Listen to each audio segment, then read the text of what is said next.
अब हम बात करने जा रहे हैं उत्तर प्रदेश की सियासी पिच की। उत्तर प्रदेश में अगर मुख्यमंत्री योगी आदित्यनाथ का नाम आता है तो सबसे पहले हिंदुत्व और उसकी आइडियोलॉजी पर सबसे क्लियर वक्ता के तौर पर इस वक्त आपको कोई दिखाई देता है तो वो मुख्यमंत्री योगी आदित्यनाथ ही दिखाई देते हैं। कल्याण जी की जयंती है और ऐसे मौके पर उन्हें पुष्प अर्पित करते हुए देखिए योगी आदित्यनाथ इस वक्त यॉर्कर पर यॉर्कर डाल रहे हैं। एग्रेसिव हिंदुत्व पर वो लगातार बोलिंग कर रहे हैं। अगर दूसरी तरफ बात की जाए समाजवादी पार्टी की तो वो पीडीए की बात जरूर करती है, लेकिन योगी आदित्यनाथ की इस हिंदुत्व की आइडियोलॉजी पर अगर वो कोई प्रहार कर पाए, क्या उसमें वो कामयाब होती है या नहीं, ये एक बड़ा प्रश्न है। अब अगर योगी आदित्यनाथ के अभी के भाषण की हम बात कर लें तो उन्होंने कल्याण जी को याद किया, और जब बात विजय जी कल्याण जी की आती है तो वो एग्रेसिव आइडियोलॉजी और क्लियर आइडियोलॉजी की बात आती है। बिल्कुल कोई अस्पष्टता है ही नहीं जहन में। मुझे लगता है इस मामले में बहुत सही जगह बात की है, और योगी और कल्याण सिंह को मैं उस लेवल पर एक ही प्लेटफॉर्म पर देखता हूँ। दोनों का क्लैरिटी है, दोनों में किसी चीज को लेकर कोई शर्मिंदगी या हिचक नहीं है। जो वो सोचते हैं वैसा करते हैं, उसके नतीजे राजनीतिक तौर पे फायदा पहुंचाएं, नुकसान पहुंचाएं, कुछ भी करें।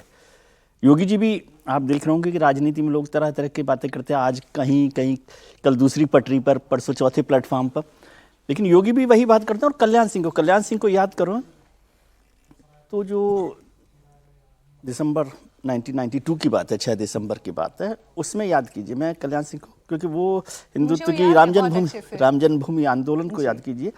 उसमें महत्वपूर्ण बात यह है कि जब वो बाबरी मस्जिद गिर गई और ये बहुत चर्चा हुई कि कार सेवकों पर गोली नहीं चलाई गई जिन्होंने उसको गिराया था, तो कल्याण सिंह, मुझे तो याद ही नहीं आता कि कोई दूसरा ऐसा पॉलिटिकल लीडर होगा जिसने कहा कि भाई ये अफसरों की जिम्मेदारी नहीं है, मेरी जिम्मेदारी है, मैंने उन्हें आदेश दिया था। नहीं तो नॉर्मली क्या होता है कि राजनेता, अफसर तो वही करते हैं जो राजनेता, चीफ मिनिस्टर या और बड़ा लीडर कह रहा है, लेकिन वो हाथ झाड़ लेते हैं तुरंत, ऑन नहीं करते। तो वो जो ऑन करने का काम है ना, वो कल्याण सिंह ने किया था। और आज भारतीय जनता पार्टी के पास जो दलित का, पिछड़ों का जो वोट बैंक है, जो ताकत उनके साथ आई है, उसकी शुरुआत आप कल्याण सिंह से कीजिए। कल्याण सिंह ने उस सारे हिस्से को जोड़ा, और भारतीय जनता पार्टी की जो उससे पहले, कल्याण सिंह जी से पहले ब्राह्मण बनिया की इमेज थी, उसको तोड़ दिया। मुझे लगता है दलितों के सबसे बड़े नेता भारतीय जनता पार्टी में कल्याण सिंह जी रहे। और राम जन्मभूमि आंदोलन में भी आप सोचिए, यदि वो घटना को और आज राम मंदिर निर्माण, उन दोनों का एक लिंक है, तो वो जो बड़ा फैसला हुआ वो कल्याण सिंह ने किया। और आज राम मंदिर निर्माण जब हुआ जिस दिन, उस दिन योगी आदित्यनाथ वहां पर मौजूद है, और दोनों लोगों पर उस मसले को लेकर, हिंदुत्व को लेकर बहुत हमले हुए हैं, बहुत नुकसान भी उठाना पड़ा है, फायदा भी हुआ होगा। कल्याण सिंह जी की तो सरकार उस मसले पर चली गई जी, तो इसलिए उन दोनों, लेकिन उन्हें कोई अफसोस नहीं था। अफसोस नहीं था। बड़ी बात यही है कि आपको अफसोस ना हो कि मेरी सरकार चली गई, क्योंकि जो मेरी नीति है, जो मेरी नियत है, उससे मैं कॉम्प्रोमाइज नहीं करता। वो वही योगी जी की आदत है, नो कॉम्प्रोमाइज। आप एक बार पहले योगी आदित्यनाथ का बयान सुन लें, उसके बाद इस चर्चा को और आगे बढ़ाएंगे।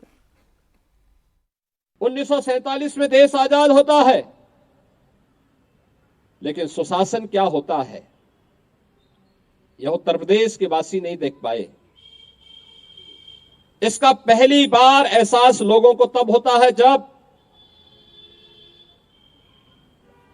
प्रदेश में स्वर्गीय कल्याण सिंह जी मुख्यमंत्री के रूप में शपथ ग्रहण करके अपनी शासन व्यवस्था को आगे बढ़ाते हैं। याद करिए, उस समय भी उन्हें अस्थिर करने के लिए किस प्रकार से झुंड के झुंड अव्यवस्था फैलाने के लिए उतारू हो गए थे, लेकिन उसकी परवाह किए बगैर उन्होंने अपनी सरकार को तिलांजलि दी श्री राम मंदिर निर्माण के लिए। आज वो सपना साकार हुआ है तो सरदेव बाबूजी की आत्मा को भी असीम शांति प्राप्त हो रही होगी कि उनका जो सपना था वो सपना साकार हुआ है। ये बिल्कुल उस तरीके का स्टेटमेंट है हर्षवर्धन जी कि राइट विंग की अगर बात करनी है तो करनी है, इसमें कोई इफ बट नहीं है। ठीक वैसे ही जैसे अभी थोड़ी देर पहले विजय जी कह रहे थे कि कल्याण जी के अंदर भी यही गुण थे, वही गुण योगी आदित्यनाथ में है। निश्चित तौर पर। और देखिए, आज उनकी जयंती पर देश उनको याद कर रहा है, भारतीय जनता पार्टी के लोग उनको याद कर रहे हैं। उत्तर प्रदेश में भारतीय जनता पार्टी की जो बुनियाद मजबूत की थी वो कल्याण सिंह और कलराज मिश्रा की जोड़ी थी, जो मास लीडर के तौर पर कल्याण सिंह थे और संगठन के नेता के तौर पर कलराज मिश्रा थे। ये दोनों नेता थे जिन्होंने भारतीय जनता पार्टी को वहां खड़ा किया। जो लोध समाज से आने वाले कल्याण सिंह, उन पर भारतीय जनता पार्टी भरोसा जताती है। वो राष्ट्रीय उपाध्यक्ष तक थे और एक समय में तो वो ये माने जाते थे, अब लोगों को, ज्यादातर लोगों को भूल गया होगा, लेकिन माने वो ये जाते थे कि यही अब अगले दावेदार हैं। उत्तर प्रदेश के मुख्यमंत्री से देश के प्रधानमंत्री के तौर पर उनकी दावेदारी देखी जाती थी कि अटल आडवाणी के बाद कौन होगा, तो उन बड़े नेताओं की कतार में आते थे। वो अलग बात है कि बाद में कुछ दूसरी वजहों से वो पार्टी से बाहर गए, फिर सपा तक में चले गए, फिर लौट कर आए और उन्होंने कहा कि हमारा शव भी इसी भाजपा के झंडे में लिपट कर जाएगा। लेकिन उन्होंने जो कुछ किया उसकी बात करनी चाहिए। जिस लॉ एंड ऑर्डर को आज हम योगी आदित्यनाथ की यूएसपी के तौर पर देखते हैं, उसकी अगर पक्की वाली किसी ने बुनियाद डाली थी, नींव बढ़िया से पुख्ता करके बनाई थी, तो वो कल्याण सिंह थे।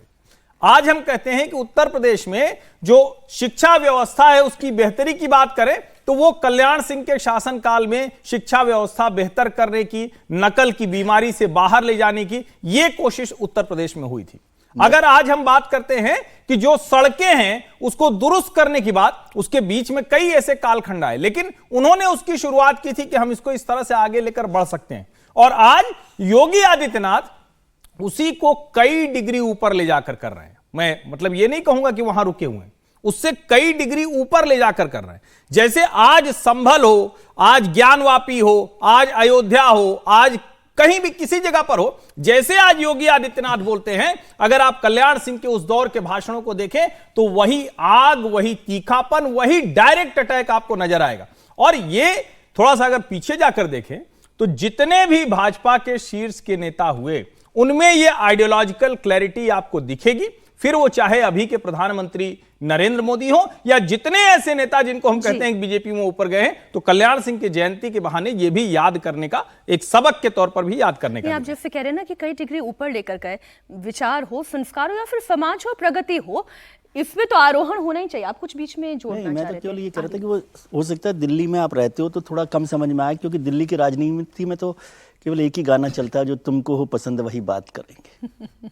तो वो कल्याण सिंह और योगी आदित्यनाथ उससे दूसरे प्लेटफॉर्म, जो नकल विरोधी अभियान की अभी बात हुई ना जी, उसने भी सरकार को बहुत नुकसान पहुंचाया था कायदे से, भारतीय जनता पार्टी को, लेकिन वो उन्होंने एक सही रास्ते पर चलने वाले कदम पर खड़े रहने का फैसला किया। तो कल्याण सिंह का जिक्र मैं उसी तरह से कर रहा हूँ कि आपकी जो सोच है, आपकी जो आइडियोलॉजी है, जो आपने सरकार में रहकर तय किया, और ये बिल्कुल ठीक बात है, लॉ एंड ऑर्डर को लेकर पहली बार उत्तर प्रदेश में या किसी भी सरकार में, राज्य में कभी लॉ एंड ऑर्डर की बात हुई हो तो कल्याण सिंह को लेकर हुई थी। नहीं, लेकिन इतने प्रयासों के बाद भी अब मैं मिल्कीपुर की ही बात कर लूं, अयोध्या की बात कर लूं, समीर जी, मैं विधानसभा का पूरा गणित लेकर इस वक्त बैठी हूं। माना कि बीजेपी सबसे स्ट्रांग है, लेकिन समाजवादी पार्टी भी धीरे धीरे उसका भी आरोहण चल रहा है।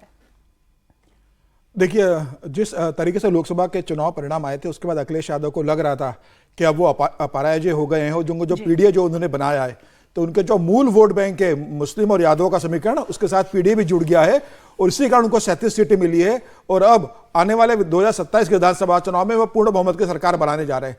लेकिन जो 9 उपचुनाव हुए थे उसमें जिस तरीके से 7 पे भारतीय जनता पार्टी जीती और संभल की कुंदर की जिस तरीके से भारतीय जनता पार्टी जीती है, अब अखिलेश यादव को यह लग रहा है कि मिल्कीपुर जो अयोध्या में आती है और अयोध्या से उनके सांसद उन्होंने चुनाव जीता है, अब उनके लिए प्रतिष्ठा का प्रश्न बन गया है। हालांकि अयोध्या के जो सांसद हैं उनके बेटे को वहां से टिकट दे दिया गया है विधानसभा चुनाव का।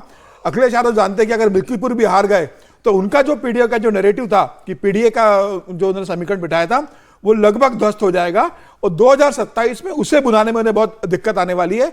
अखिलेश यादव की ये चिंता है।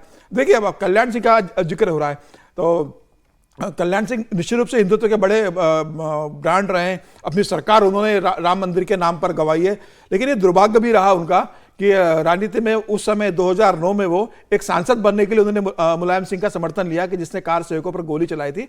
वो मुलायम सिंह के समर्थन से वो एटा से सांसद बने थे। जब उन्होंने वहां से चुनाव लड़ने की घोषणा की थी, वो मुलायम सिंह ने उन्हें समर्थन दिया था। 2009 में वो मुलायम सिंह, जिसे मौलाना मुलायम कहा जाता था, वो कल्याण सिंह जो हिंदुत्व के बड़े ब्रांड थे, वो मुलायम के सहयोग से लोकसभा चुनाव में गए थे।